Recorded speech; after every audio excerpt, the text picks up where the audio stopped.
welcome back. This is Fubar, and today we have a special guest, and we're going to be talking about what is firepower, and what is how HP, and how is it calculated, and how is it broken down, and why is it important? Would you like to say hello?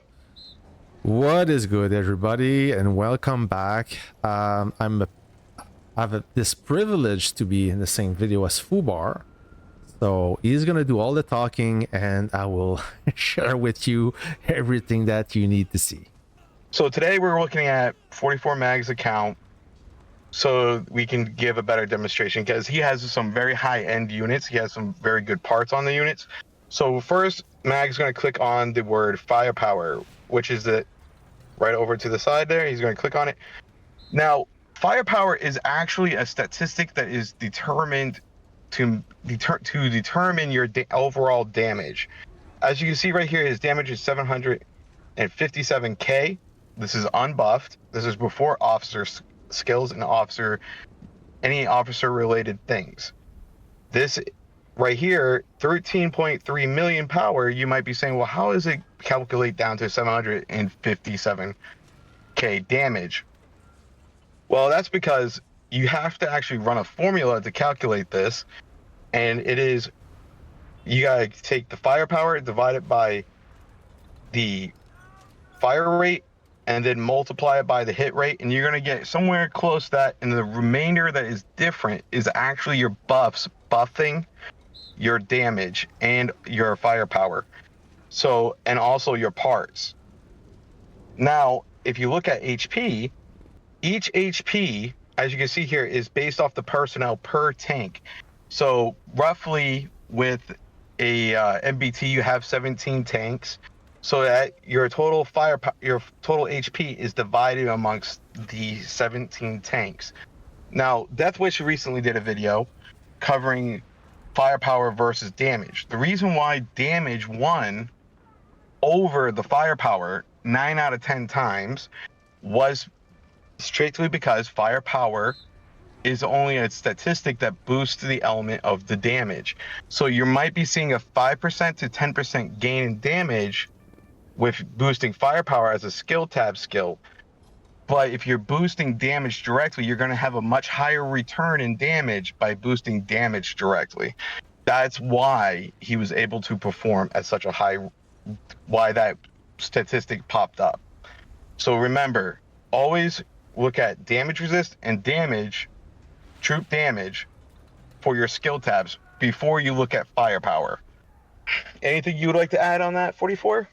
A lot of players ask me as they have to pick their officer, and one officer, for example, one officer will boost the damage and the other officer will boost the firepower. So they're wondering which officer is better. Well, in that case, it's like case per case. Maybe it's bad translation, but in French it say that it's an individual scenario, meaning that or depending on your unit, boosting damage could benefit you better than boosting firepower. So you have to calculate that yourself and determine which solution is better. It may not be like night and day, but still, if you want to take advantage of this, do your own calculation, and this will determine which officer gives you the better buff. That is 100% correct. Because there is a lot of officers in the game that actually are flexible officers, or aka versatile officers, that actually perform on a certain unit than their own designated officers. For example, Golden Eagle.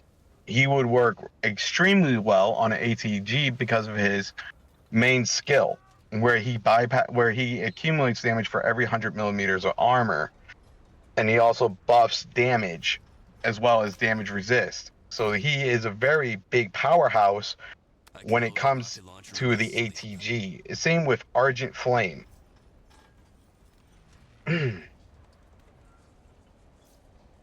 So Argent Flame, he is a defensive officer. So when you're using an ATG, generally you're going to want to have him in base.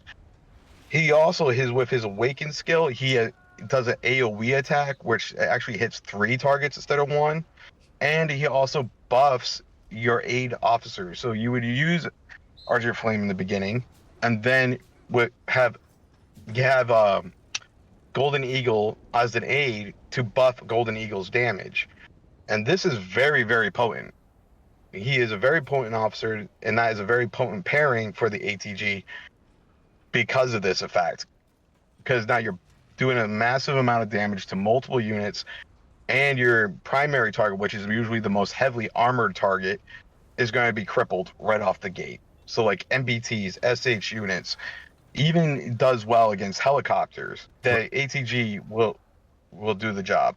In the end, if we're talking practical, I'm not sure. I mean, this question begs to be answered, but in the end, I don't really know if this has have a huge effect on the battlefield. When you're hunting stats just like this, for hunting stats, remember that on the battlefield, every unit that you will combat is different. Some will resist better against you, and some not. So in the end, I'm not sure if this is relevant in your strategy. It's a good thing to know, as you can adapt to it, but this is not going to be a game changer for you in the battlefield, I think. You are 100% right, because the player has to be adaptable to the battlefield. So, back to the firepower and damage. There is a couple units that you will see that are different. So, when I say different, it's the howitzer, the rocket truck, and also fighter planes and infantry. These units have splash damage that is or AoE damage that is actually separately calculated and worked in. You could do the same amount of math, but it's a little bit more complicated because of the firepower splittage between the two. But it still applies to these said units. Damage will always trump over the firepower in the end because of how it will boost the stat directly versus indirectly. A good way to boost firepower without boosting the damage is to increase the firing rate with an officer like War Machine. That is correct. And also, another good tip here would be by boosting your unit's wrench level. By optimizing your wrench level to 100, you say you're using camp parts, you're gaining 130% more damage. Well, no, 260% plus, 260% overall damage plus a 30% camp bonus. Yep. So this is a very big jump in doing more damage if you want to boost your firepower. Yep, exactly. Well said. But you got to keep in mind your awareness of other statistics such as blast damage resistance and also sloped armor. Sloped armor is the equivalent to dealing with direct penetration damage, whereas blast resistance is the splash damage. Oh yeah, slope armor here, yeah, right. So as you can see right here, it says that the thicker the unit's sloped armor stat, the harder it is to penetrate. So this is meaning like against other MBTs, other tank units, also the ATG. This is what that is all corresponding in. But the blast damage resist is directly dealing with splash damage effects, which will cover the grenades from infantry, the bombers, and also the howitzers and rocket trucks. Right. So that is, in all units, every single unit has a different blast damage resistance. So understanding the difference between the two will help you.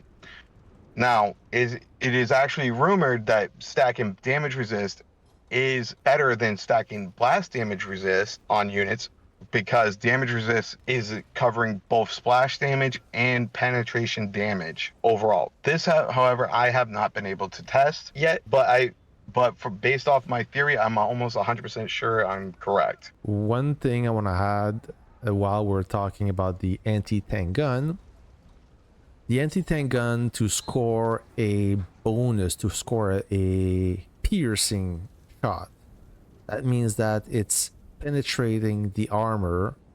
It will, as long as the penetration is higher than the sloped armor. But if it's too high, if it's 150% higher than the slope armor, you won't score a penetration shot, as the penetration is too much. It will over penetrate. So let's say that you use an ATG versus a light tank or a weak main battle tank. You will never score that bonus, that piercing shot. That is correct. Also, to add on to what you said, if you overpen, you actually get hit with a damage reduction dealt to the unit. Oh, I didn't know that. And I believe it's like 30% damage reduction. Oh, You actually deal less damage if you're over penetrating. okay. So you really have to pick your target when you're dealing with the ATG. If you want to stick with the penetration bonus, yeah, you have to pick your target. Yes, and you got to have that extensive unit knowledge. Getting to know your units is the most important thing with Warpath, and understanding the statistics and the attributes of each individual unit is very key to success. So this was going to be a short video. I'm going to actually link Death Wish's video down below for a reference point, so you guys can actually see his base value stat testing. Thank you so much, Mag, for joining me on this and in your feedback in it. Anytime, Also, if brother. you guys could, if you guys would like to, a link to Mag's YouTube channel will be in the link in the description below, and also a link to our community Discord is going to be in the link below. If you guys found this video helpful, please like, comment, and subscribe. And if you guys have any feedback, please, by all means, put it in the comment section. It helps me. It will help Mag. And I hope you guys are having a wonderful day. This is Fubar. I got your 6. Want to send them off? Sure, guys. So take care, and I'll catch you on the next video. Peace.